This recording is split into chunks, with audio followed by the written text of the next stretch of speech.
Здравствуйте. Идет голосование, каким будет рисунок на 200-рублевой и 2000-рублевой купюре. Вот на 100-рублевой Большой театр нарисован. А возможно и Казанский Кремль или Казанский университет будет нарисовано, но претендентов много. 10 претендентов. Если мы проголосуем точно и больше, и дружнее, возможно, мы пробьем символы Татарстана, символы Казани на российской банкноте. Тем самым мы будем показывать, доказывать, что мы тоже часть этого государства и строители этого государства. Но многие хотят голосовать.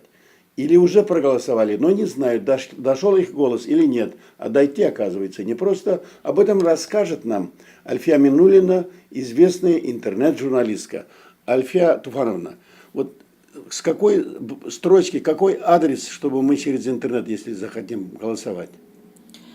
Банк России специально для выбора изображения на новых банкнотах создал специальный сайт по адресу твоя-россия.рф. Это русскими буквами, Это да? русскими буквами на кириллице. И прежде чем приступить к голосованию, нужно открыть вот этот вот сайт.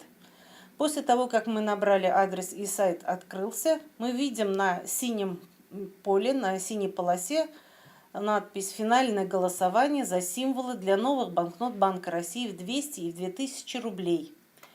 Если мы проскроллим дальше, мы увидим изображение символов, которые предлагаются на новые банкноты, и список городов в алфавитном порядке. Среди них есть наша Казань, изображение Кремля и изображение Казанского университета. Если проскроллим еще дальше, мы увидим статистику голосования.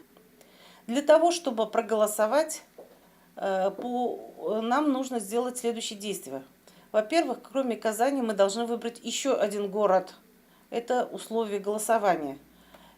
Желательно нам не лить воду на мельницу наших конкурентов, поэтому мы проскроллим, прокрутим дальше и увидим статистику голосования. И в статистике голосования мы в пару к Казани должны выбрать аутсайзера. Дальше мы возвращаемся к списку городов. И напротив картинок с символами Казани мы видим кнопочку, на которой написано «Выбрать». Нажимаем на эту кнопочку. Она у нас меняет цвет. И появляется надпись «Выбрано». Затем скроллим дальше и видим большую красную кнопочку, где написано «Проголосовать». При нажатии на эту кнопочку появляется служебная страница следующая, где написано: для завершения голосования необходимо авторизоваться через социальную сеть или отправить смс-сообщение на короткий номер. К примеру, мы можем авторизоваться через сеть Одноклассники.